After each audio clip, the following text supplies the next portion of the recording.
Hola, muy buenas tardes a todas y a todos los presentes en este conversatorio y a las personas que además nos acompañan a través de las redes sociales.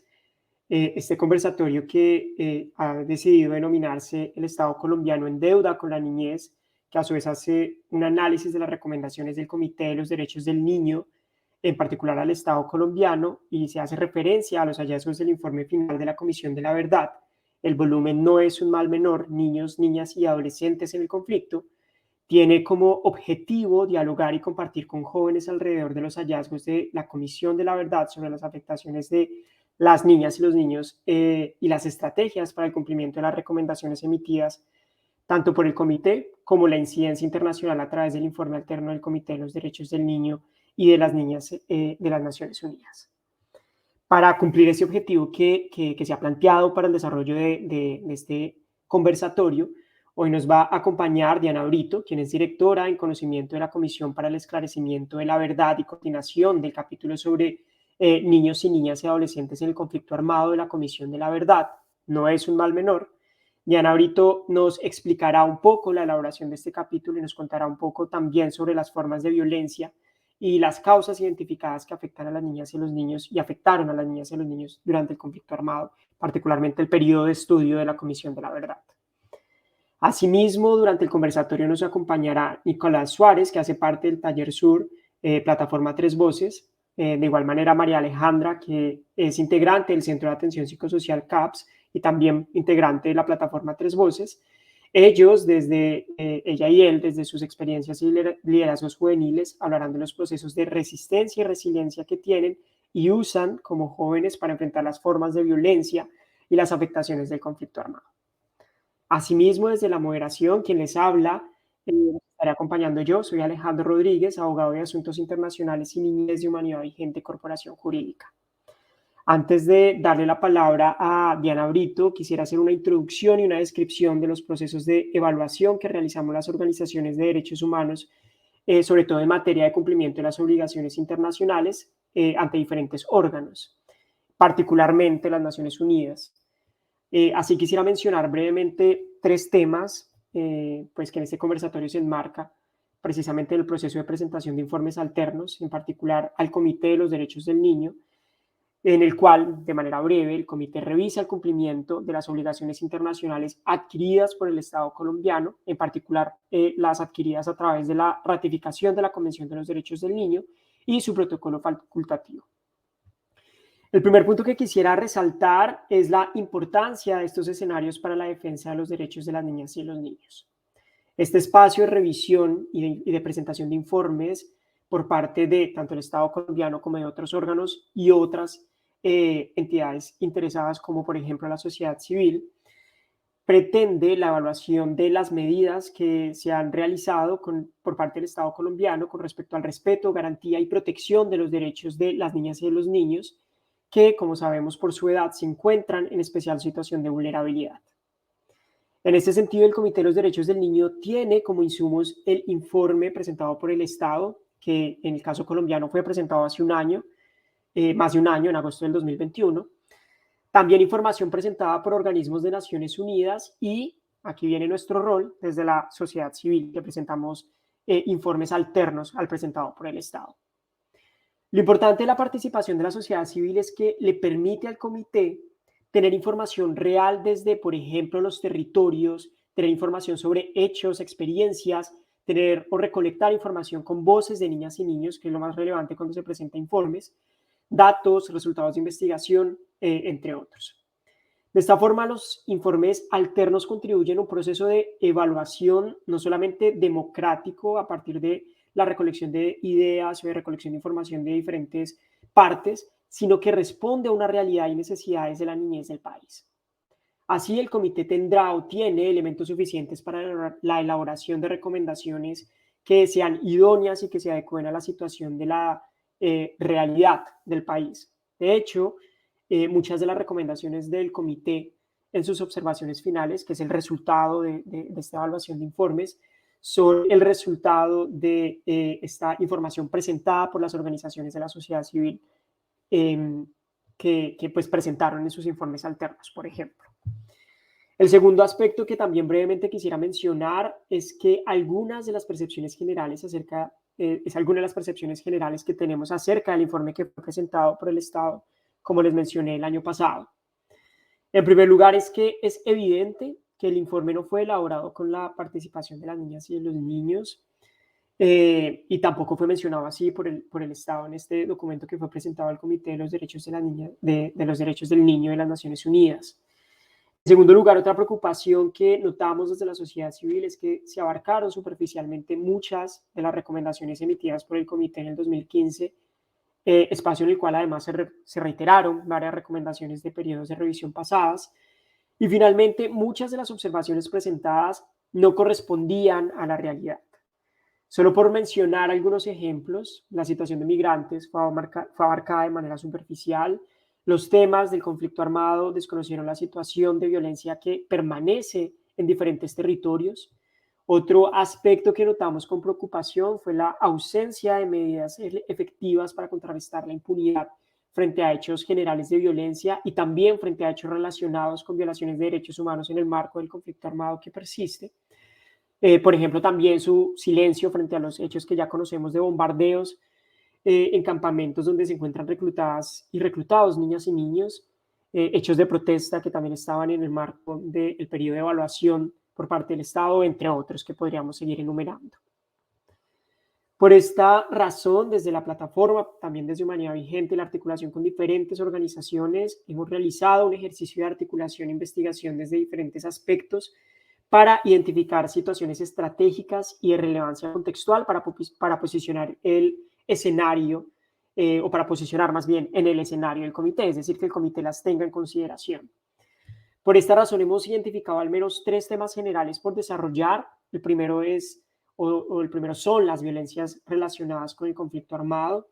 El segundo, las violencias que no necesariamente están relacionadas con el conflicto armado. Por ejemplo, el tema de las protestas, que no necesariamente está estrechamente o completamente ligada al conflicto armado. Y finalmente, algunas situaciones ligadas a los derechos económicos, sociales, culturales y ambientales.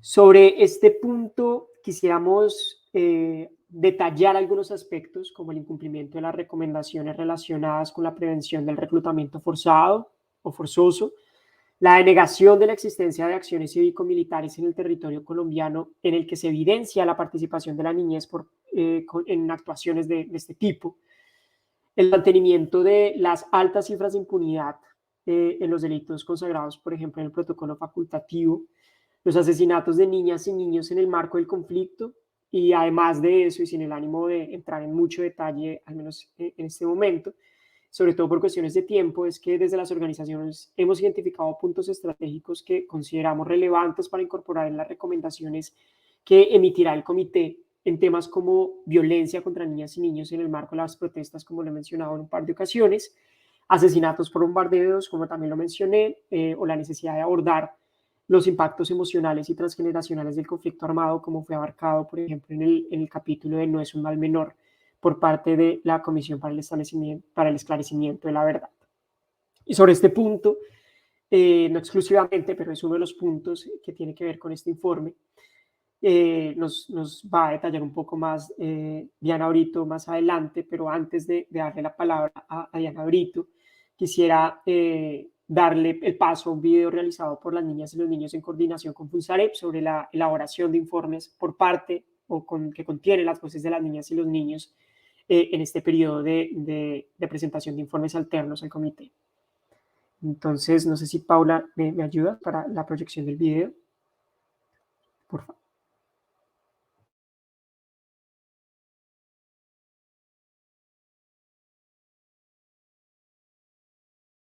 Es importante porque nos permite exponer las situaciones de vulneración que lamentablemente son sistemáticas y afectan de forma estructural nuestras vidas.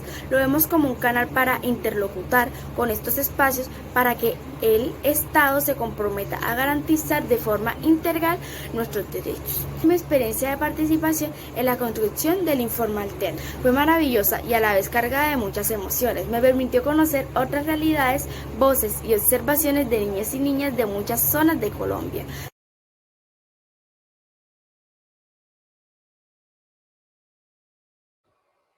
Muchas gracias. Ahora sí, después de la proyección de este video realizado por Funzaret, quisiera darle la palabra a Diana Brito con el fin de que nos pueda comentar, entre otras cosas, por supuesto, la experiencia de la elaboración del capítulo, la metodología que tuvo la Comisión de la Verdad con respecto particularmente la recolección de información a partir de la niñez, los principales hallazgos y demás puntos que considere, por supuesto, pertinentes para mencionar en este espacio. Entonces, en primer lugar, agradecerle la participación a Diana Brito y en segundo lugar, darle la palabra.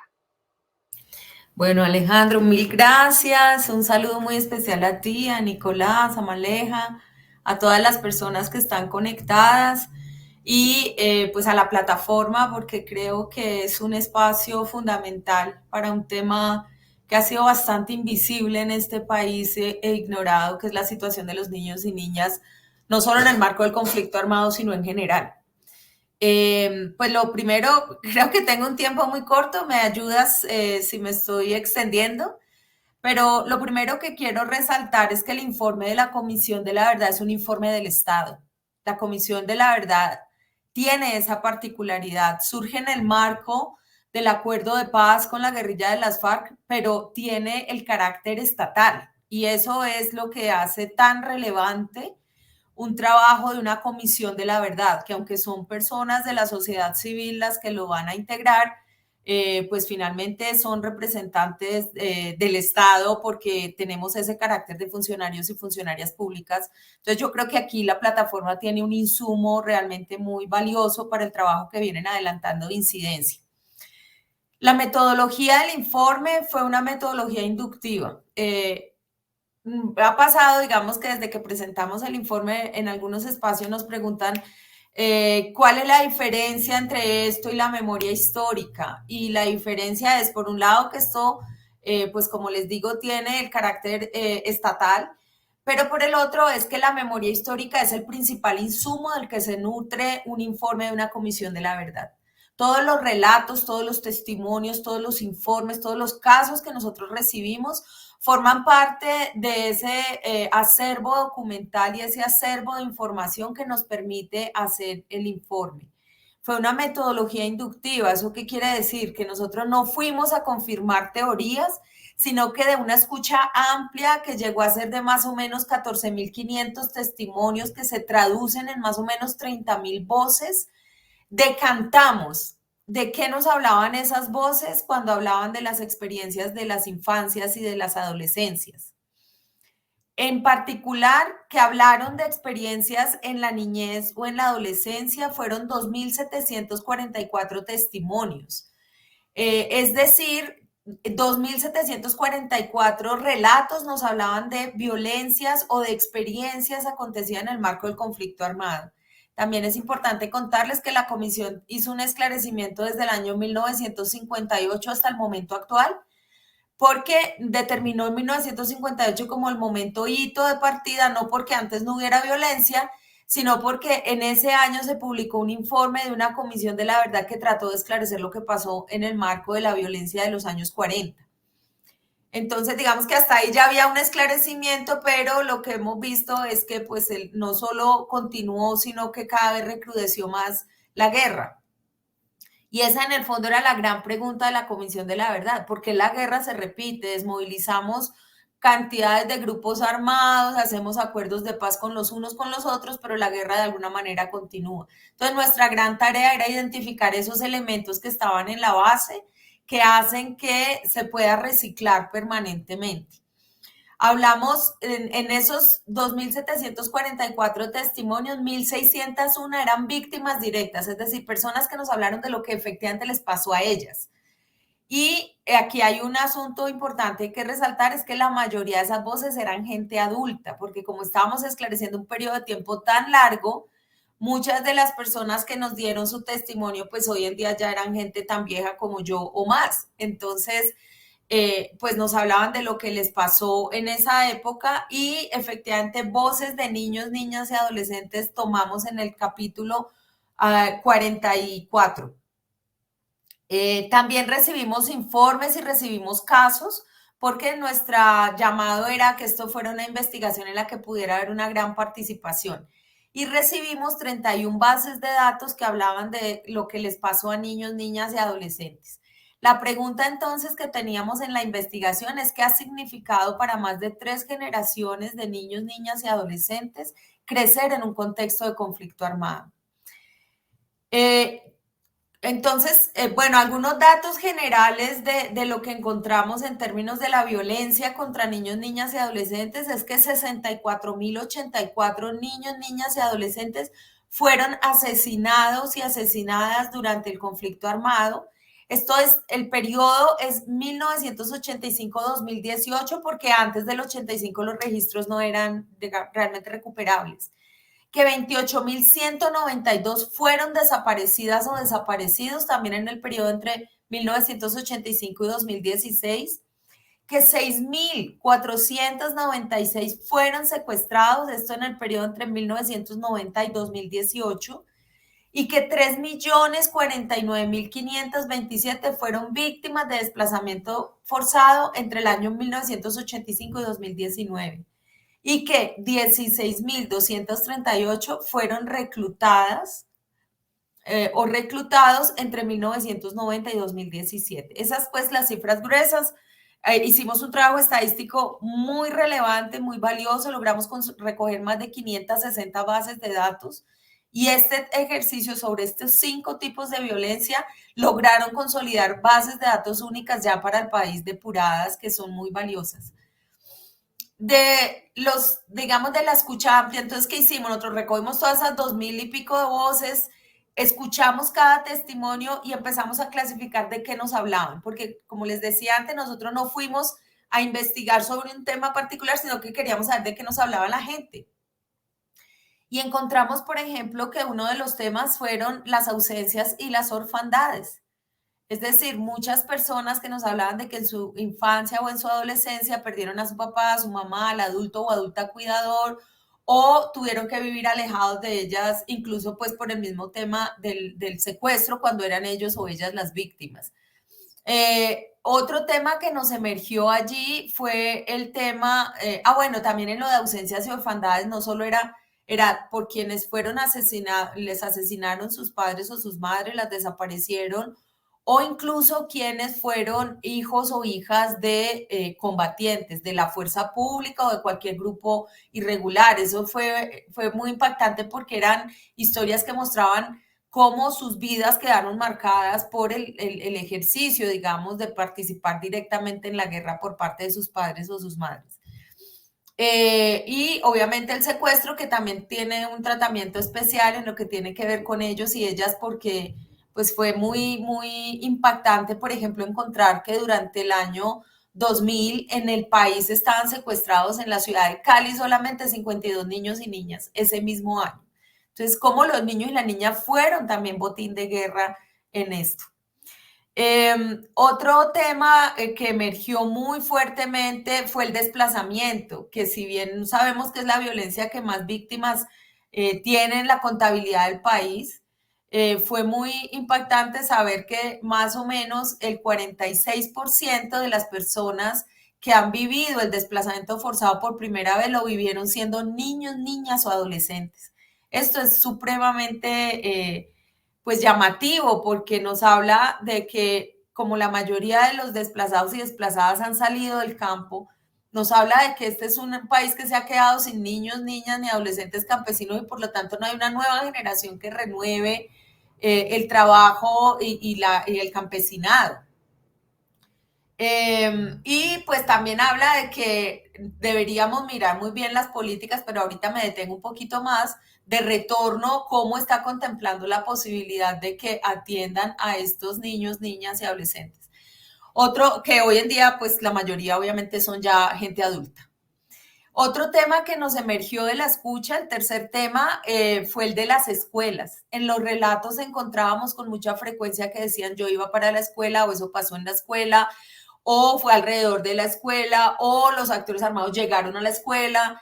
Entonces, la escuela, que es un espacio tan fundamental para los niños y niñas en su desarrollo, para la socialización, para el aprendizaje, para tener nuevas oportunidades y demás, fue no un lugar que accidentalmente fue atacado o fue cooptado por los actores armados. Fue un lugar que estratégicamente se volvió botín para ellos. Entonces encontramos desde estrategias de fundar escuelas, incluso construyendo el currículo, como fue una estrategia que hacían grupos paramilitares, por ejemplo, el caso es palpable en el Magdalena Medio, o en las escuelas donde se va a reclutar a los niños, niñas y adolescentes, como lo hizo sobre todo la guerrilla, o las escuelas, algo que tú mencionabas en la introducción, donde la fuerza pública, por ejemplo, hace campañas cívico-militares, o donde la fuerza pública hace sus asentamientos porque consideran que al ser un espacio público ellos pueden estar allí violando pues todas las normas que hay de protección a la población menor de 18 años. Y fue muy impactante también encontrar que en las afectaciones a las escuelas, el actor armado que más casos pudimos documentar fue justamente la fuerza pública. El siguiente tema que nos emergió fue la vinculación, no solo el reclutamiento, que para nosotros en el informe nosotros no lo llamamos reclutamiento forzado, porque si bien hay reclutamiento forzado, es decir, hay niños, niñas y adolescentes que se los llevan a la fuerza, lo que encontramos es que la mayoría no se van sintiéndose forzados. Funcionan estrategias como el enamoramiento, como el engaño, como la persuasión. Por eso encontrábamos en muchos testimonios de excombatientes de la guerrilla que nos decían que ellos se fueron voluntariamente, pero la pregunta sería, ¿cuál es la voluntariedad de una persona que realmente no tiene mayores oportunidades y que además le pintan pajaritos en el aire que si se va para allá, pues logra muchas cosas que tal vez sueña? Entonces, eso por un lado. Entonces, el mayor reclutador de los 16,000 casos que mencionaba que logramos documentar con nombres, apellidos, lugar y demás, encontramos que el 75% de esos casos fueron ejecutados por la guerrilla de las FARC. En términos de la fuerza pública, pues como ya hay leyes que prohíben, por ejemplo, las batidas para llevárselos a la mala, y además nosotros le pedimos, por ejemplo, información a la fuerza pública sobre reclutamiento de personas menores de 18 años y efectivamente nos contestaron que no los tenían, pero también nos dimos cuenta que, por ejemplo, el formulario que llenan, porque sí teníamos testimonios, muy pocos, pero los teníamos, de gente que nos decía es que yo era menor de 18 años cuando me fui a prestar el servicio militar, encontramos que el formato no tiene esa opción. Entonces, cuando alguien llega, definitivamente queda que es mayor de 18 años. Pero más allá de eso, por ejemplo, el tema de vinculación que encontramos en relación con la fuerza pública es volverlos informantes a través de las campañas cívico-militares sobre todo. Así involucran a los niños, niñas y adolescentes en el conflicto armado. Y el último tema que exploramos fue el tema de los afrontamientos y resistencias, porque en el mandato que teníamos en la Comisión de la Verdad también teníamos que contarle al país cómo durante estos casi 60 años de guerra la gente ha sido capaz de resistir, de afrontar e incluso de construir paz. Y los niños, niñas, adolescentes y jóvenes no se escapan de eso. Obviamente han sido supremamente valientes, han sido supremamente capaces, digamos, de hacer frente a la guerra, y encontramos por un lado muchas estrategias de afrontamiento personal que desarrollamos en el capítulo, muchos esfuerzos por estudiar, trabajar o incluso volverse líderes ellos y ellas mismas en pro, digamos, de la paz, el arte, el involucramiento en la política, los grupos juveniles y demás fueron espacios realmente de protección muy valiosos. Y encontramos también un gran esfuerzo de muchas organizaciones de la sociedad civil, donde sin duda hay muchas de las que están aquí en este espacio, que han sido capaces de alzar la voz y de luchar por la defensa de los derechos de los niños, niñas y adolescentes. Voy a pasar entonces rápidamente a las recomendaciones en cada uno de estos 5 temas que fueron los que nos emergieron. Entonces, por ejemplo, en temas de la ausencia y la orfandad, nosotros le pedimos al Estado y al gobierno que se haga un censo que haga visible la orfandad. Este es un país de huérfanos. Pero, ¿qué pasa? Cuando un niño, niña o adolescente pierde a uno de sus progenitores en el marco de la guerra, no queda un registro. Cuando le pedimos información, por ejemplo, a Bienestar Familiar, nos habló solamente de 1.161 casos que ha tratado, pero es que esos sí son niños y niñas que quedaron a la deriva, solos. En la medida en que son acogidos por su grupo familiar o por su grupo comunitario, pues esos niños no ingresan realmente a ningún programa de protección, pero el Estado debería efectivamente saber cuál es la dimensión de la orfandad en este país, porque eso ha generado un dolor. Este es un país de víctimas y es un país herido que el Estado tendría que desarrollar algún tipo de estrategias de acompañamiento psicosocial y como de hacer una suerte de duelo general para que estas generaciones puedan resolver esos dolores que les quedaron instalados en el alma, pero además para que haya conciencia de que la guerra mata gente y cuando mata gente quedan niños y niñas solos y solas. Y que ya en los programas que existen de atención a víctimas haya un énfasis especial en esto de la orfandad porque está completamente invisible. En términos del desplazamiento forzado, pues nos parece muy importante que se implemente el acuerdo de paz, especialmente lo que tiene que ver con tierras, que se hagan esfuerzos que conduzcan a una salida negociada con los actores armados que hoy siguen causando desplazamiento en el país, que se involucre activamente a la población joven en los PEDET y que se creen condiciones especiales de retorno para personas menores de 28 años, que sea realmente una oportunidad volver al campo y que volver al campo no sea volver a estar en riesgo, no sea vivir en condiciones de más precariedad que la que ya viven en las ciudades, sino realmente que les faciliten un retorno digno. En términos de las escuelas, pensamos que es urgente y perentorio que se reubique toda la infraestructura militar y de estaciones de policía que hay en los entornos educativos. Encontramos que sucede con mucha frecuencia que están o que las hacen. Y encontramos incluso casos donde se han hecho casos jurídicos para pedir que se mueva una instalación militar y la respuesta de los jueces ha sido que muevan la escuela. Entonces, eso es muy importante que se reubique toda esa infraestructura militar, que se garanticen todas las condiciones para que los niños, niñas y adolescentes, donde sea que estén en el país, tengan condiciones dignas y adecuadas de formación académica, con seguridad y con calidad en la educación, y que se establezca sin ambigüedades, porque aunque estas acciones cívico-militares están prohibidas, siempre hay digamos, un manejo un poco ambiguo, ¿no? Que sin ambigüedades eso no se haga. Y finalmente que el país suscriba la Declaración de Escuelas Seguras, que no la ha suscrito y es muy importante que lo haga. En términos de la vinculación, pues creemos que se tienen que fortalecer financieramente los programas de prevención, activando el principio de corresponsabilidad en la protección y minimizando los factores de riesgo que identificó el informe, están allí. Encontramos, por ejemplo, que aunque hay programas de prevención del reclutamiento, casi siempre estos programas son financiados con recursos de cooperación.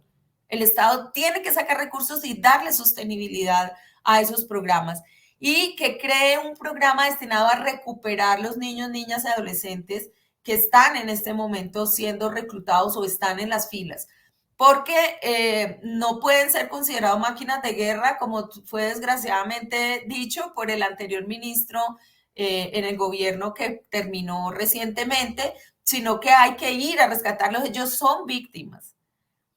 Y bueno, pues finalmente decirles que el informe tiene muchísimo más, pero pues esto es como grosso modo los temas que trabajamos. Intentamos hacer un informe con las voces, desde las voces. También hay una plataforma, la plataforma se llama comisiondelaverdad.co, en la que quedó todo el informe, pero además quedaron narrativas ampliadas. Si ustedes entran, por ejemplo, al capítulo de niños y niñas, pueden escuchar fragmentos de los testimonios que trabajamos, pueden ver videos y pueden ver una gran cantidad de material. Todo el que recogió la comisión quedó allí para que sea usado pues para futuros trabajos de investigación, pero también pues por la lucha en pro de los derechos de los niños, niñas y adolescentes y de todas las personas víctimas de este país. Muchas gracias. A ti, Diana, muchísimas gracias por la descripción general de este capítulo, de su metodología, de los hallazgos principales y de las recomendaciones. Y teniendo en cuenta esto, quisiera, si me lo permites, hacerte un par de preguntas respecto a lo que has comentado, porque sería interesante ahondar un poco más en esto. Y la primera es también de manera muy general, por supuesto, por cuestiones de tiempo, es cómo a partir de la elaboración de este informe se identificó estos impactos diferenciales por el hecho de este grupo o tener unas particulares condiciones de vulnerabilidad. Mi pregunta encaminada es qué tipo de acciones y también qué causas generaron que las niñas y los niños tuvieran un impacto diferencial con respecto a las situaciones que generaron violaciones, por supuesto, de derechos humanos en el marco del conflicto armado. En otras palabras, lo que te quisiera preguntar es qué encontró la Comisión de la Verdad, de por qué razón las niñas y los niños tenían ciertas formas de ser violados sus derechos humanos en este marco del conflicto armado. Y tal vez, para ligarlo a una segunda pregunta, como empezabas esta intervención, que tal vez está estrechamente ligado a la primera pregunta que hago, es ¿por qué consideras que esta situación está tan invisibilizada? Porque, digamos, de esta manera fue la que empezaste tu intervención, en que es una situación que sigue invisibilizada, que no se menciona. ¿Por qué la situación de los niños y las niñas en el marco del conflicto armado no se visibiliza? Y si este también fue un hallazgo de la Comisión de la Verdad, ¿cuál fue la razón que se encontró por parte de la Comisión? Gracias. Sí, Alejandro, muy buenas tus preguntas. Pues bueno, lo primero es decirte que realmente el título que originalmente le queríamos poner al capítulo no fue un mal menor, pero cuando lo discutimos con los comisionados y comisionadas en el pleno, nos dimos cuenta de que no era algo en el pasado, es presente, está vigente y por eso se denominó no es un mal menor. Y esto habla de que hay muchas acciones por desarrollar, porque es un tema que pasa, yo no sé, hay un asunto, yo creo que incluso tiene que ver como con el imaginario que existe, incluso cuando decimos que son menores de edad y no menores de 18 años, es considerarlos como menos, está en nuestro discurso. Cuando decimos es una persona menor de 18 años, estamos hablando de un sujeto con todos los derechos, que tiene agencia, pero que no ha logrado una edad que el Estado estipuló es la edad en la que ya tiene adultez y digamos tiene un carácter distinto. Pero usamos, por ejemplo, el término, o se usa en general en la sociedad el término menor de edad. Y menor de edad es como que está todavía, no sé, es como una persona que todavía no tiene pleno desarrollo. Y eso no es así. Y creo que con ese imaginario juega que efectivamente, pues la sociedad no le ponga como tanto cuidado a los niños y niñas. Han habido cambios importantes en la legislación, en las leyes, por ejemplo, en términos, el cambio que hubo en el Código de Infancia y Adolescencia es muy importante porque ya no son sujetos digamos, que se consideren en esa minusvalía, sino sujetos que tienen otro carácter y que gozan de plenos derechos, pero creo que en la cultura eso no se ha transformado y por eso son muy invisibles. Pero digamos, paradójicamente con eso, lo que encontramos es que, por ejemplo, en el tema de reclutamiento, no es que recluten accidentalmente los niños y niñas, es decir, no es como que necesitamos 100 combatientes, fueron y, oh, sorpresa, 50 eran menores de 18 años o de 15 años, que era lo que decía la guerrilla de las FARC, respetaba. No, es que van por ellos. Los paramilitares iban por ellos también, porque consideran que son más adoctrinables, fáciles de, digamos, de convencer, fáciles de llevar a cometer actos realmente terribles. Los testimonios que recogimos son realmente espeluznantes porque los manipulan, porque son objetivo militar.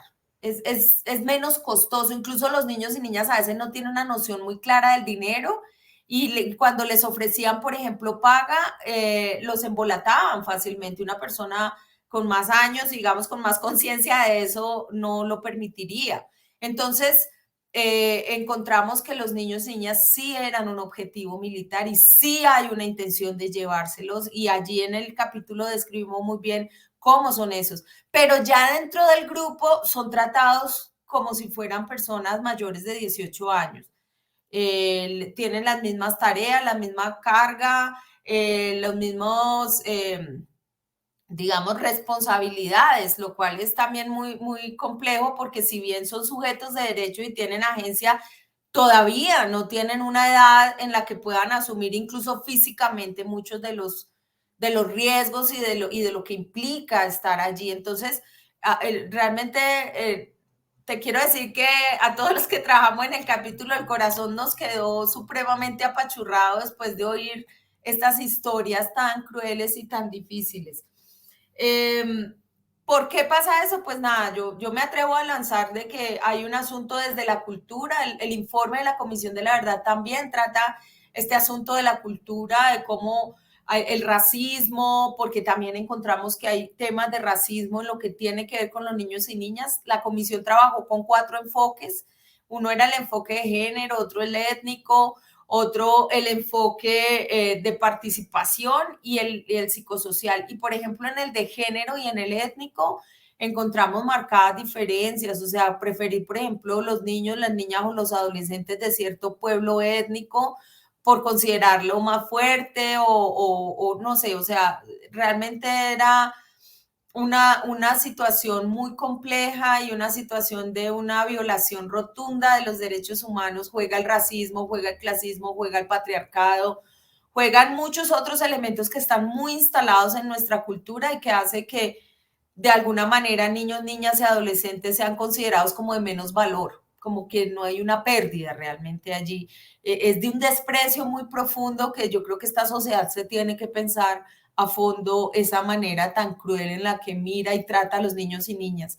Y aprovecho para hacer aquí una queja, y es que a mí me decepcionó profundamente lo que está pasando incluso hoy. El gobierno que está en este momento, el presidente Petro, dijo iba a cumplir, lo dijo 2 veces en la posesión, que iba a cumplir a rajatablas con todo lo que dijo el informe de la Comisión de la Verdad. Hay un informe sobre niños, niñas y adolescentes en el informe de la Comisión de la Verdad, pero vemos el tema de la niñez como está siendo tratado, o sea, de la manera más burda, de politiquería, que realmente no hay derecho que esto siga pasando. Perdón por decir esto, pero en serio que me duele. Gracias, Diana. Bueno, seguramente hay mucho, mucho que discutir ahí. Quisiera darle la palabra a Maleja o Nicolás, si tienen alguna pregunta. Vale, yo tengo pues 2 en este momento. Pues, la primera sería desde nosotros como la plataforma de las 3 voces, cómo podríamos contribuir para que esta situación de invisibilización de los niños y las niñas cambie, o sea, para que sus voces sean escuchadas y sean tomadas en cuenta como las personas sujetas de derecho que son. Y la otra sería cómo sigue pues esta situación del enfoque de género afectando a las niñas de pues estas áreas rurales, estas chicas que han crecido con el conflicto armado, y cómo se sigue como estigmatizando a las feminidades desde muy pequeñas y convirtiéndolas en trofeos, en botines de guerra y en todas las cosas que pues ya venimos conociendo. Gracias, María Alejandra. Bueno, pues lo primero es que una comisión de la verdad, todas, y esta pues no es la excepción, son unos instrumentos efímeros. Son creados con un periodo de tiempo pues muy corto, básicamente producir un informe y ya. La tarea sigue, porque pues nosotros hicimos un esfuerzo enorme para producir ese informe. Debo señalar que allí todo lo que está allí es verdad, en tanto fue construido, digamos, con un rigor metodológico y académico, validado, confirmado, pero ahí no está toda la verdad, porque hay muchos temas digamos, no tuvimos la suficiente cantidad de información para acabarlo de desarrollar o no, pero está ahí. Nosotros hemos dejado también unos archivos para que la tarea continúe. Pero lo que logramos hacer en este capítulo en particular, yo creo que es muy significativo. Hay ahí ya datos muy contundentes y me parece que lo que las plataformas y en general todas las organizaciones y entidades que trabajan en pro de los derechos de los niños y niñas y adolescentes, pues para empezar, leerlo, conocerlo, hacer difusión. Yo celebro mucho que el Pleno de Comisionados y Comisionadas tomó la decisión de hacer una plataforma transmedia para publicar el informe, no un libro, que tal vez ya hay algunos impresos, de hecho hay gente que lo ha hecho y eso está muy bien, sino una plataforma con la que se puede interactuar. Esto pues fue muy valioso porque las tecnologías de la comunicación hoy nos lo permiten. Eso hizo que fuera posible que el mismo día que el informe salió, una persona en lo más recóndito de este país pudiera tener acceso a él. Y lo pueda bajar, casi todo es descargable, está con traducción, 35% está traducido a idiomas nativos y a otros de otros países también. Entonces es un material muy, muy asible. Si tienes, yo te invito a que lo navegues, vas a ver que allí hay de todo, hay videoclips, hay entrevistas, hay podcasts, hay mapas, hay lo que quieras. Entonces es apropiarse de eso y difundirlo. Creo que es lo primero porque para que pueda realmente cambiar la situación en la que están tantos niños y niñas en este país, es necesario primero que la gente se concientice. A mí me ha pasado, por ejemplo, que amigas que yo tengo que saben que yo estaba trabajando en esto me dicen, ay, a mí esto me duele tanto que yo creo que yo no voy a ser capaz de leer ese informe. Entonces, a veces también hay que entender que esa indiferencia es en realidad impotencia, que la gente dice, yo me entero de esto tan terrible y yo qué hago. Esto me duele, pero no sé qué hacer. Entonces creo que lo primero es causar como esa conmoción en el país para que la gente haga conciencia de que esto es terrible y que cuando dicen que los niños y las niñas son el futuro, decir, no, para empezar son el presente, pero si les arruinamos el presente, estamos arruinando el futuro como sociedad. Es que estamos llegando a ser una sociedad inviable en esa medida. Entonces, por ejemplo, lo que nosotros encontramos en el desplazamiento, pues era muy terrible lo que le pasó a la gente directamente, pero lo que nos ha pasado como sociedad es incalculable. O sea, estamos perdiendo hasta la sostenibilidad alimentaria, estamos perdiendo, o sea, lo que se ha perdido es muy importante culturalmente también. Entonces, es poder hacer conciencia de eso. Y sobre el enfoque de género, pues sí, también hay un capítulo específico que habla sobre lo que les pasó a las mujeres y a la población LGBTIQ, que este era, digamos, una lectura también transversal y es muy doloroso y yo creo que eso tiene que ver no solo con que se tienen que hacer políticas públicas que protejan, con que se creen programas, con que se haga, digamos, un trabajo muy fuerte de intervención en esa materia para lograr proteger a las niñas y a las adolescentes, pero también es muy importante una transformación cultural. Nosotros en la comisión y el pleno de comisionados y comisionadas, lo que apostaron fue por hablarles sobre todo a la población joven de este país. Por eso también fue hacer una plataforma. Un informe de una comisión de la verdad tiene efectos de mediano y de largo plazo. En el corto plazo realmente casi nunca sucede. Si uno se fija, por ejemplo, en la Comisión de la Verdad de Guatemala, hace 25 años publicó su informe y hasta la hora en que todavía van a hacer algunas leyes o políticas y se fijan qué decía el informe. Y lo hacen porque la gente que lo recibió en su momento era la gente joven, que hoy son los que tienen, digamos, el timón del país y de alguna manera encuentran allí una información y una historia que les parece valiosa conocer y rescatar. Creo que eso es como en esencia lo que te puedo responder a tus dos preguntas. Gracias, Alejandro. Gracias, Maleja, y gracias, Diana. No sé si de pronto, antes de dar el paso al segundo segmento, Nicolás tiene alguna pregunta para Diana. Hola, ¿cómo están? Bueno, pregunta con comentario. También uniéndome un poco, respondiendo a la pregunta de Maleja,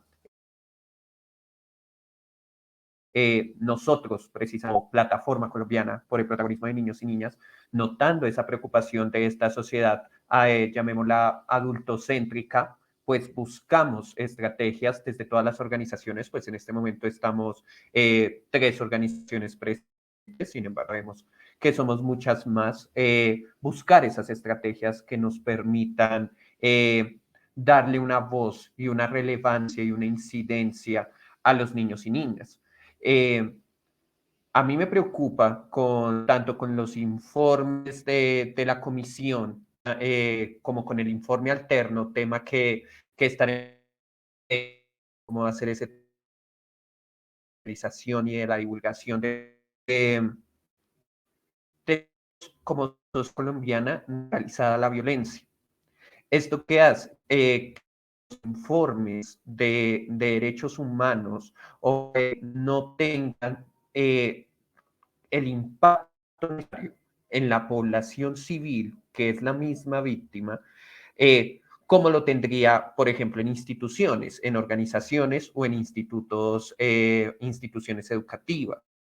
No sé si desde este enfoque que hace la Comisión de la Verdad en este capítulo de infancia, se pensaron estrategias para que esto llegue a las comunidades, porque tenemos la plataforma donde pueden estar todas las facilidades de acceso y de navegación, pero lo más probable es que la gente no llegue a ese momento de entrar a navegar y a buscar la información. Hay esas estrategias que nos permitan llegar a las comunidades con los resultados del informe. Sí, yo creo que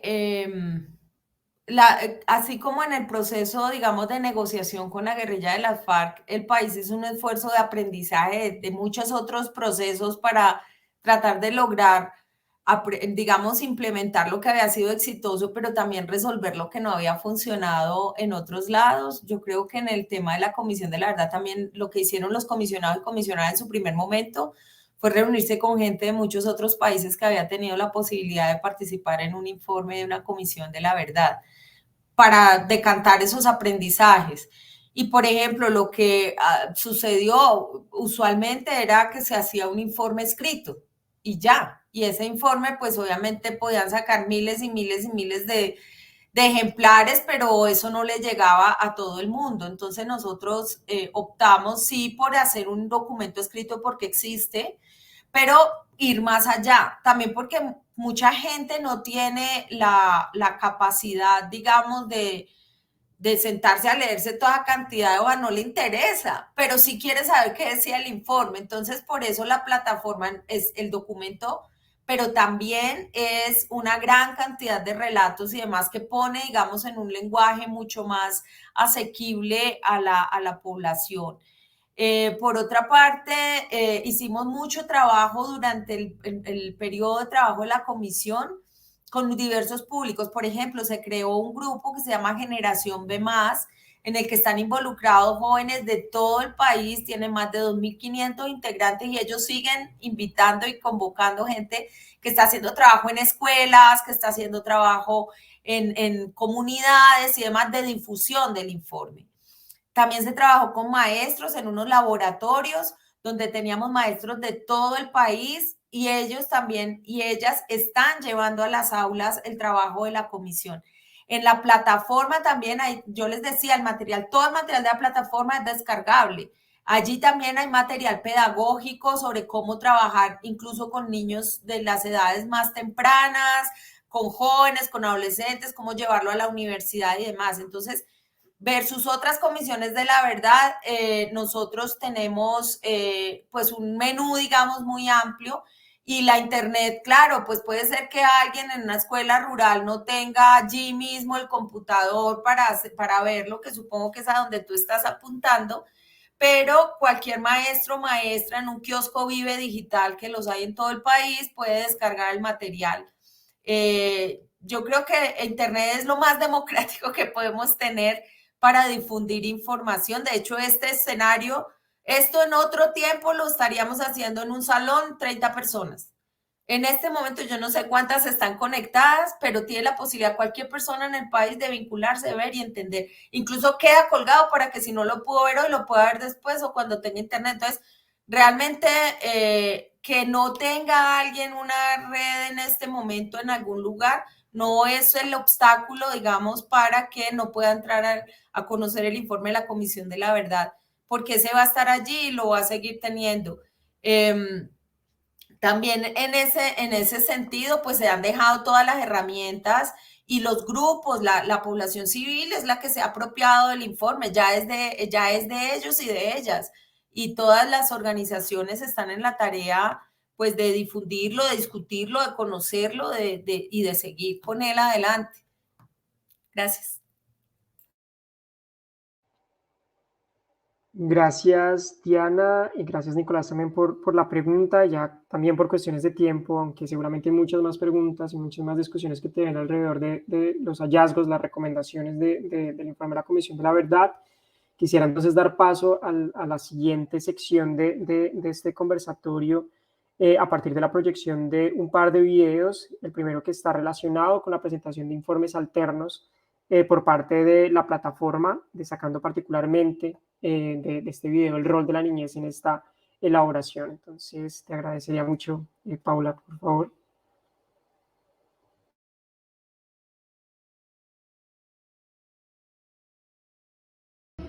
La problemática de mi territorio que más me preocupa es el tema de las drogas.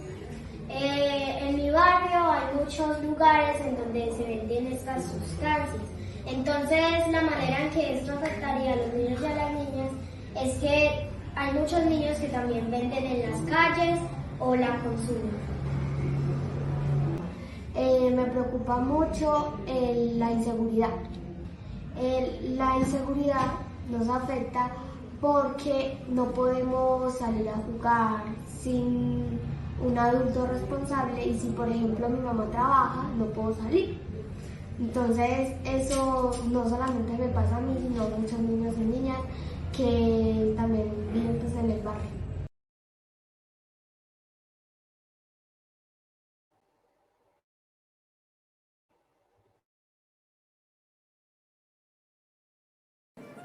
Haciendo trabajos, yendo como a marchar en lugares como más que todo este del alcalde para que escuchen nuestras opiniones, que nos apoyaran por nuestros derechos y que nos protegieran de cualquier peligro.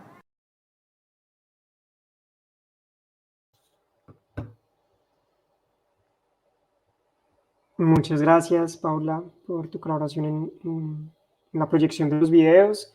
Y digamos que proyectados estos, quisiera darle el paso entonces ahora sí a Nicolás y a Maleja, que ya tuve la oportunidad de presentarlos en un primer momento, con respecto a que nos pudieran compartir un poco desde su experiencia cuáles han sido estas formas de también resistencia, de construcción a memorias, preservación de memoria, en el marco de este conflicto armado, también en la elaboración de informes. De pronto que Nicolás nos pudiera comentar un poco de esto. Entonces, no sé si tal vez aquí por orden podríamos empezar por Maleja, si nos quisieras empezar a compartir desde tu experiencia.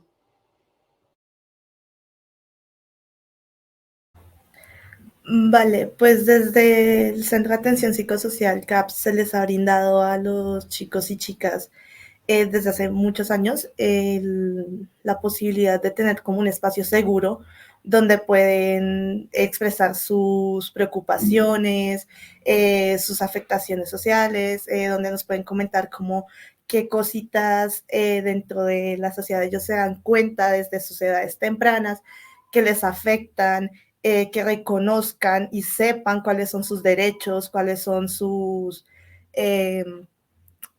los mecanismos que tienen ellos para defender estos derechos, ellos y ellas, y poderles como sí, brindar esa ayuda para que no solamente se queden en en el momento de que es que pasó esto y no sé cómo manejarlo, sino pues también ayudarles como a canalizar esas emociones, a sobrellevar lo que pasó, a si necesitan, por ejemplo, acompañamiento psicológico. También se cuenta con acompañamiento médico tradicional, médico naturalista. Entonces, todas estas cosas, pues, tanto para los niños y las niñas como para las familias en general. Y pues desde el proyecto Lombri Huerta La Colmena, lo que hemos estado haciendo es darle como un enfoque más ambiental al proyecto. Entonces, pues ahí se les enseña a hacer lombricultura, cremas a través de, pues con materiales que se cosechan en la finca, eh, agronom ¿cómo es? Agroecología, cómo cuidar las plantas, hacer insecticidas orgánicos, pues las camas de lombricultura para sacar las lombrices, el humus, el compost natural y todas estas cosas que pues les ayudan en su desarrollo, pues también un espacio para distraerse, liberarse de como las tensiones y las cargas que también traen tanto de sus casas como del colegio, y otro para darles como este amor al campo, seguirles incentivando este amor al campo, a la agricultura, a las alternativas de los trabajos, de que no es solo un trabajo de oficina, sino que desde el campo también se puede llegar a tener un trabajo estable. Muchas gracias, Maleja, por compartirnos estas experiencias de resistencia y también de alguna manera también como de contribuir a esto que nos comentaba Diana en su momento sobre la necesidad de un apoyo psicosocial general a la sociedad colombiana. Creo que desde la labor que mencionabas que se realiza, es una de estas formas de contribución que se requiere para este cambio de paradigma que se hace necesario con relación a lo que preguntabas de cómo superar esa invisibilización. Y antes de hacerte más preguntas, quisiera darle paso a Nicolás, que sabemos que ha participado en la elaboración de informes alternos, como qué experiencia y ha podido, digamos, evidenciar a partir de la elaboración de estos documentos que nos quisiera compartir en este espacio, cómo ha sido, digamos, este proceso que se ha encontrado y los demás aspectos que quisiera compartir en este espacio. Sí, la elaboración del informe alterno, participamos todas las organizaciones de la Plataforma Colombiana del Protagonismo de Niños y Niñas, que nos ubicamos en 4 regiones. Las nombramos como la región norte, que hace parte de la región Caribe, Bogotá, la región central y suroccidente con Valle. Estas 4 regiones en conjunto desarrollamos unas metodologías que nos permitieran recibir esas perspectivas, esos relatos de los niños y niñas de los territorios, que nos permitieran hacer un análisis en torno a cómo está la situación de derechos desde los distintos territorios. Uno de los hallazgos que hacíamos es que para los niños las preocupaciones son diferentes dependiendo del territorio donde están.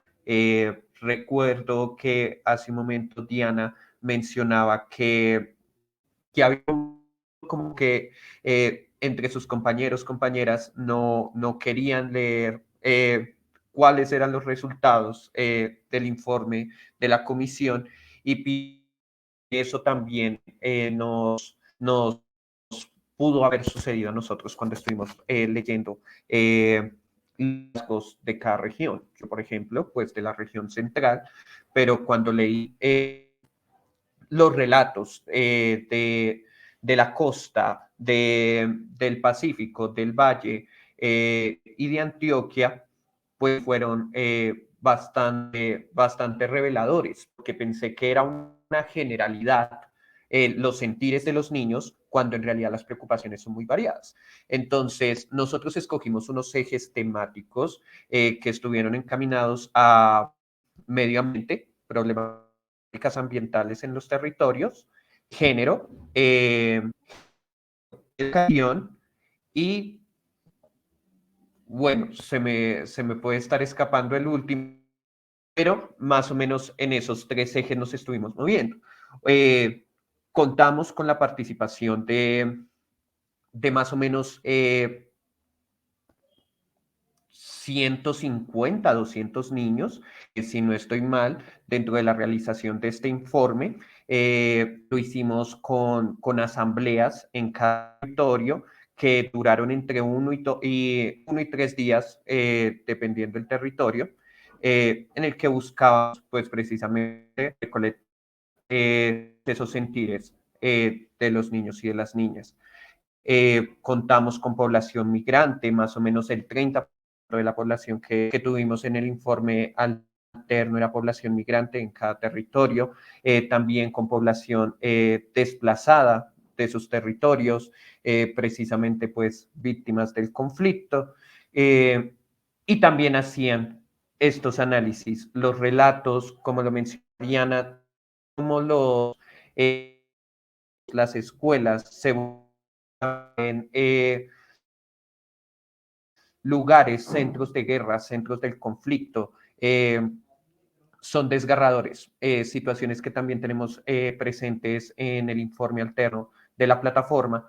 Y también el tema de las violencias de género, creo que es algo latente. También tuvimos, para seguir a este punto,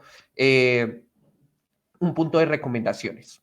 Las recomendaciones que nos hacían los niños, no solamente a nosotros como organizaciones y como adultos, sino al Estado colombiano en materia de sus derechos.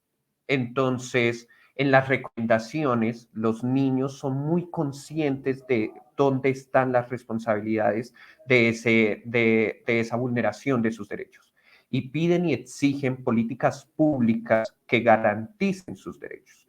Y en esto, pues, quiero hacer un comentario. El Estado tiene tres obligaciones generales, hay unas obligaciones específicas, pero en materia de derechos tiene tres obligaciones generales, que una es la promoción de los derechos humanos, otro es la garantía de esos derechos y la protección.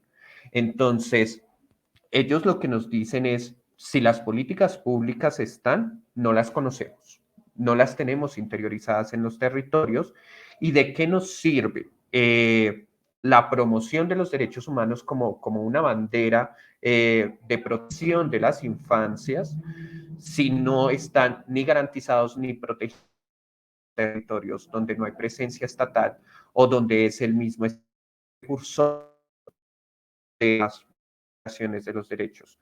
En materia de el extractivismo, el manejo de residuos, el cambio climático, fueron cosas que funcionaron en el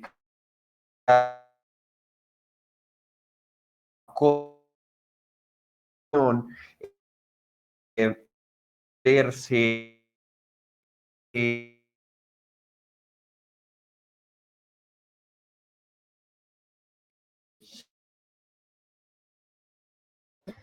Bueno, creo que perdimos el la no poderse conexión. expresar libremente los niños y las niñas. Sí, creo que estoy en lluvia, perdón, creo que debe ser eso lo que estoy refiriendo con mi señal. Está lloviendo el clima de Bogotá. Como les mencionaba, en materia de género y de libertad de expresión, los chicos mencionaban que precisamente ese adultocentrismo consideraban no válidas sus formas de expresarse. Entonces, el pintarse el cabello, el colocarse aretes, todas estas formas que nos identifican desde la individualidad y que ellos quisieran que fuera más naturalizado y que no fuera tan mediado por los estereotipos culturales que podemos tener. Entonces, está todo este tema de la libertad de orientación sexual, que los niños ya tienen muy interiorizado, y eso es un hallazgo muy valioso. O sea, se habla con mucha más naturalidad el tema de la diversidad sexual, el tema de la diversidad de género, el tema de las violencias de las mujeres. Lo digo por experiencia personal. Si a mí hace 20 años me han invitado parte de un informe alterno,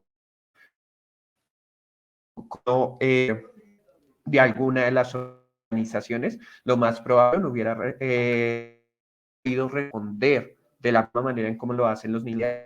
Creo que son el resultado de los procesos que estamos llevando al interior de cada organización pertenece a la plataforma, también de eso que nos convierte en objetivos comunes que nos están permitiendo esa transformación de imaginarios, y pienso que los resultados del informe alterno, igual que el informe de la Comisión de la Verdad, nos va a permitir seguir trabajando en la reconstrucción de esa voz de la niñez, no como una voz inferior a la de los adultos, no como una voz desinformada o descontextualizada, sino como una voz que está observando lo que sucede a su alrededor y que tiene opiniones y sugerencias y exigencias en torno a lo que está sucediendo a sus alrededores, y creo que eso es muy enriquecedor. No sé si por ahí dejo como claro o si hay alguna duda en torno a más o menos qué fue el trabajo que hicimos en el informe alterno. Listo, muchas gracias, Nicolás. Sí, tengo un par de preguntas, pero antes quisiera hacerle una, que puede ser una pregunta común tanto para Maleja como para Nicolás. Y es que precisamente desde lo que nos cuentan, pareciera que se estuviera realizando, debido a una ausencia estatal, actividades por parte de los espacios que ustedes representan, y esos espacios que como lo mencionaba Maleja, hacen parte de ese proceso de asistencia para niñas y niños que han sido víctimas, que se encuentran, por ejemplo, aislados del resto de la sociedad, que han sido vulnerados en sus diferentes derechos humanos y que requieren de una asistencia, y que este papel no ha sido asumido de alguna manera por parte de las instituciones, sino que ha tenido que ser asumido en el caso por ejemplo, Maleja, a partir de organizaciones y de procesos de empoderamiento, de procesos de reivindicación de derechos. Quisiera preguntar entonces cuáles se han visto por parte del Estado, algunas dificultades, o cuáles son, mejor dicho, esos retos a los que se han visto enfrentados a partir de sus labores, por un lado, y dos, si encuentran alguna forma para superar esos retos, con el fin de, por ejemplo, uno, ejercer la labor que están realizando de una manera más adecuada, y segundo, para que el Estado asuma sus responsabilidades respecto precisamente a esos deberes que ha adquirido, esos tres obligaciones que mencionaba Nicolás en su intervención. Entonces, como para ser un poco más concreto con la pregunta, quisiera preguntarles cuáles han sido esos principales retos que han visto para el desarrollo de sus actividades, precisamente como sociedad civil, con respecto a la protección y a brindar estos espacios para tanto la recolección de información como para la asistencia de los derechos de las niñas y de los niños.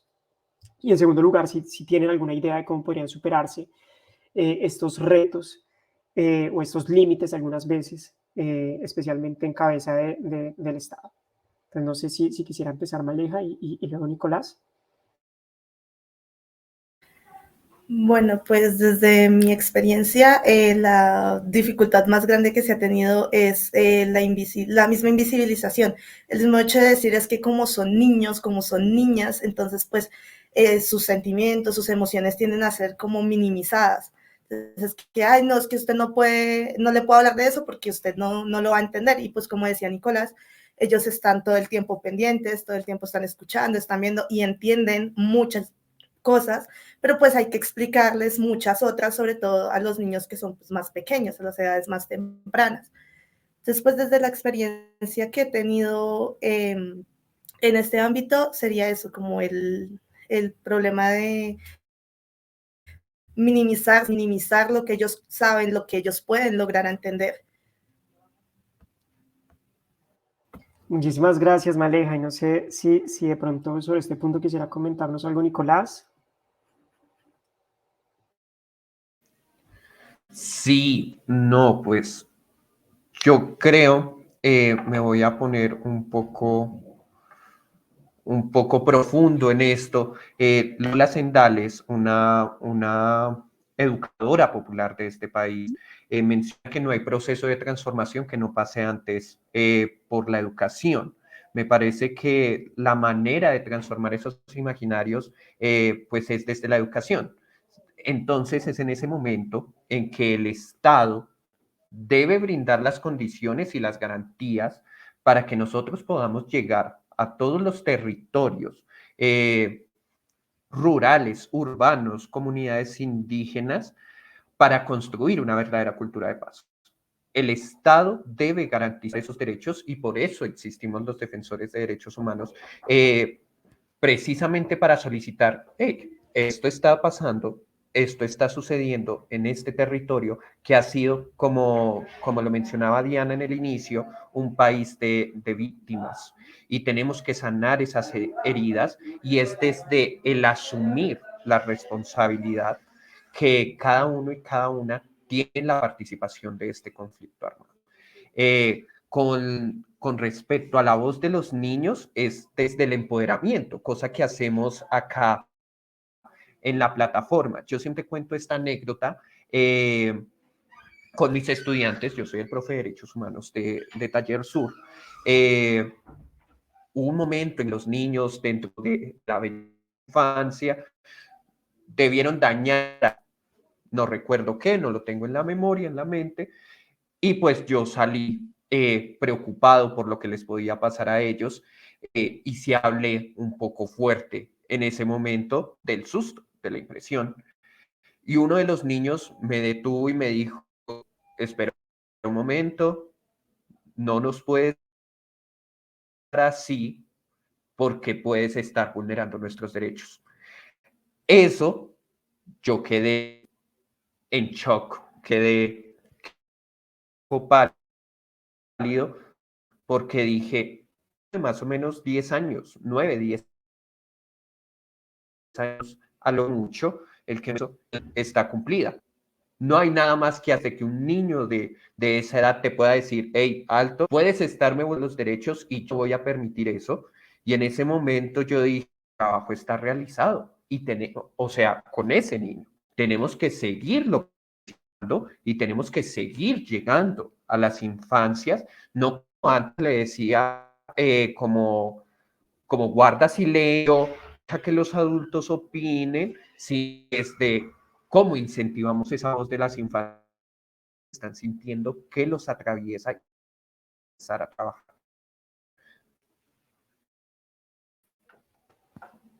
Muchas gracias, Nicolás, muchas gracias, Maleja, y muchas gracias también, Diana. Lamentablemente por cuestiones de tiempo no podemos continuar la discusión, pero yo creo que hemos llegado a varios puntos importantes que nos permiten concluir más bien de manera satisfactoria este encuentro y de acuerdo con todas las intervenciones que hemos tenido la oportunidad de escuchar. Entonces, antes de hacer una síntesis y de terminar este conversatorio, quisiera reiterar el agradecimiento a cada una de ustedes y a cada uno de ustedes por la participación y por haber dedicado su tiempo en este espacio. Sus contribuciones han sido muy importantes para este proceso de diálogo y, por supuesto, de defensa y protección de los derechos de las niñas y de los niños, especialmente en estos escenarios de diferentes tipos de violencias.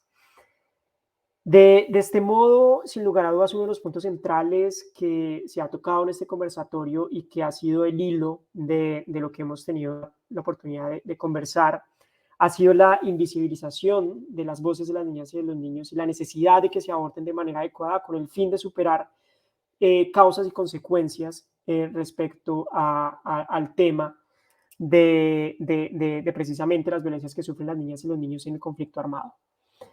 Las causas y sobre todo, más bien las consecuencias, pero sobre todo las causas, que era un poco lo que nos comentaba Diana en su intervención, que es uno de los propósitos que tenía los hallazgos del informe y particularmente el capítulo de la Comisión del Esclarecimiento de la Verdad, a partir de las recomendaciones que no vayan solamente encaminadas a un duelo colectivo, como lo mencionaba, a una asistencia psicosocial que aborde las causas, las consecuencias, sino que también se vaya mucho más allá y que se aborden las causas. Y una de estas formas de evitar esta invisibilización y que se aborden estos temas de manera adecuada es que se cuente con la participación significativa de las niñas y los niños como sujetos de derechos a partir de una superación de esta concepción adultocéntrica que los objetivizaba más que darles ese protagonismo que requieren respecto precisamente a la defensa y a la protección de sus derechos.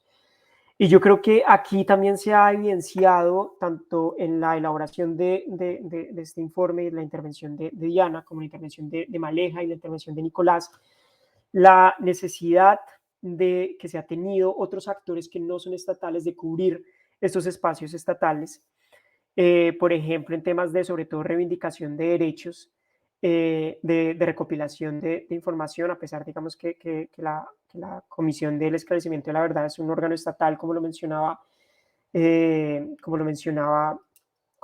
Diana. También fue un proceso de recolección a partir de información proveída por organizaciones de la sociedad civil, por voces de niñas y niños, por voces de víctimas. La recolección de información que se está realizando para el informe el informe alterno al Comité de los Derechos del Niño de las Naciones Unidas, a partir precisamente de este comparativo del informe que ya fue elaborado por el Estado y la necesidad de recolectar información verídica a partir de escuchar las voces en los territorios, de comparar datos proveídos ya por parte del Estado, entre otros aspectos. Y por supuesto, y también se resalta muchísimo la labor de Maleja respecto a estos procesos de reivindicación, estos procesos de experiencias de construcción y de preservación de la memoria histórica, de asistencia a víctimas de violencias, de diferentes tipos de violencias, especialmente aquellas encaminadas en el conflicto armado, teniendo en cuenta enfoques diferenciales como los enfoques de género. Entonces, para concluir, es importante que se tenga en consideración las recomendaciones emitidas tanto por el Comité de los Derechos del Niño, por ejemplo, en sus observaciones finales del 2015, estas sugerencias que se están realizando por parte de la sociedad civil para superar estas, especialmente causas, pero también consecuencias del conflicto armado, desarrolladas a partir de los informes alternos de tanto las voces de las niñas y de los niños, que nos comentaba un poco Nicolás, como los informes alternos realizados por organizaciones de la sociedad civil, y también, por supuesto, a partir de los órganos del Estado, como la Comisión del Esclarecimiento de la Verdad, que emite una serie de recomendaciones que abarca diferentes aspectos que deben ser superados para por fin decir que se superó este conflicto armado que, como lo mencionaba Diana y como lo reiteraron las otras dos intervenciones de Nicolás y de Maleja, no es un asunto que se haya superado, no es un asunto que se esté describiendo como un conflicto que ya pasó, sino que lamentablemente, y las cifras lo demuestran, las voces lo demuestran, lo que estamos haciendo en el proceso de recolección de información lo evidencia, sigue sucediendo. Es que las niñas y los niños siguen siendo víctimas del conflicto armado y sus voces siguen siendo invisibilizadas, y que este sea un espacio para generar otros espacios de diálogo para procurar, por supuesto, con la participación de niñas y niños, que sus voces dejen de ser invisibilizadas y que sus temas dejen de ser pasados a un segundo plano, y que no sigamos siendo los adultos quienes tengamos que discutir estos temas, sino que tengan la posibilidad de participar y de tomar decisiones respecto a los asuntos que les corresponde, no solamente aquellos que están directamente relacionados a sus situaciones, sino otros que también tienen que ver con su presente, como lo mencionaba Diana. Entonces, de nuevo agradecemos la intervención de las personas que dedicaron su tiempo a este espacio, a las personas que nos están escuchando a través de los diferentes canales de streaming, y esperamos vernos en otro conversatorio discutiendo sobre las diferentes formas de violaciones de derechos humanos u otros aspectos que están relacionados con las situaciones de los derechos de las niñas y de los niños. Entonces, muchísimas gracias y estaremos viéndonos en otro espacio.